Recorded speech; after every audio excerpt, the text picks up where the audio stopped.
So one of the chapters that really caught my attention in the survey was the one on infrastructure. And we've been talking about the national infrastructure pipeline. We've been talking about it for a long, long time now. But the good thing was projects close to 60 lakh crore rupees are already under implementation. Now, where do you see the importance of this big infrastructure push? Because the headlines were also about the capital expenditure, the increase since the financial year of 2016, which is now almost 4 times. Where do you see the importance of infrastructure? And a follow-up question also, what do you do about the delays that have been plaguing a lot of infrastructure projects in the past? How do we fix them going forward? Look, I mean, the delays occur through multiple channels because this is a democratic country. There are lots of stakeholders who are affected by an infrastructure project, and they try to do their best to protect their interest, and it has to go through the legal process. So some of these things are beyond the government's control, but wherever there are things that are within the government's control, and that is where project PM Gati Shakti comes into play in terms of better planning, in terms of better sequencing, and that will take care of time and cost overruns, minimize them, and hopefully these results will show. Obviously, this is not a problem where results can be expected and achieved overnight. It should over time show up in lower and lower cost overruns and timely execution of projects. Now, where do we see these?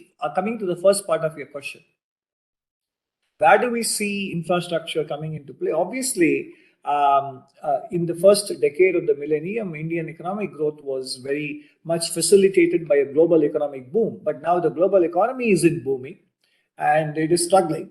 And therefore, we need to rely on domestic growth. And we need to rely on domestic growth, but we should not have a situation where after 3 to 5 years of growth, there is overheating, excess imports, higher inflation, higher current account deficit, and currency depreciation, etc. So we don't want to have short economic cycles. We want to have long economic cycles which are sustainable. And that can happen only if potential growth is enhanced. And infrastructure investments, both physical and digital, do exactly that.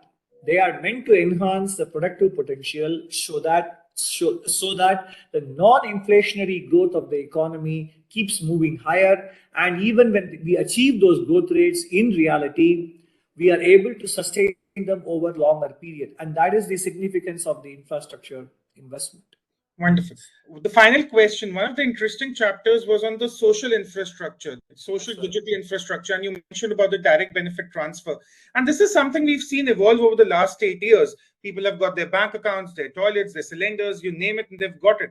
Come 2024, and you've given people in rural India, almost 800 million people, the basic necessities. How do you see them enabling to create jobs from there on? Now, we've given them the social infrastructure. How do we make them a part of our economic infrastructure as well? Well, that is what is happening through the public digital infrastructure spread and outreach, because this development is helping to formalize many portions of the economy that were outside the formal sector.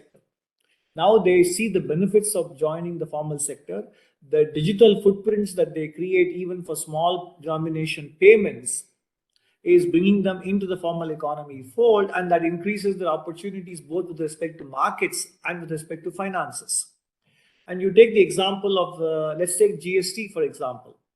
80% of the GST taxpayers were payers of GST in the old era as well. So they migrated to the new system post 2017. But around 20% of the new GST taxpayers are new. And the average tax that they pay is around 1.1 lakh rupees per annum, whereas the average tax that the migrated taxpayers pay is around 4.2 lakhs. So you can see that the bulk of the new entrants into the GST tax network are all small and micro enterprises, and they are getting formalized. And this is how the social sector schemes of the government, in combination with technology, are providing people the opportunity to mainstream and earn their livelihoods. And while they are doing so, the government is holding so that the quality of life does not suffer. Thank you for those very wonderful insights, sir. And thank you for your time. We wish you well from Swarajya.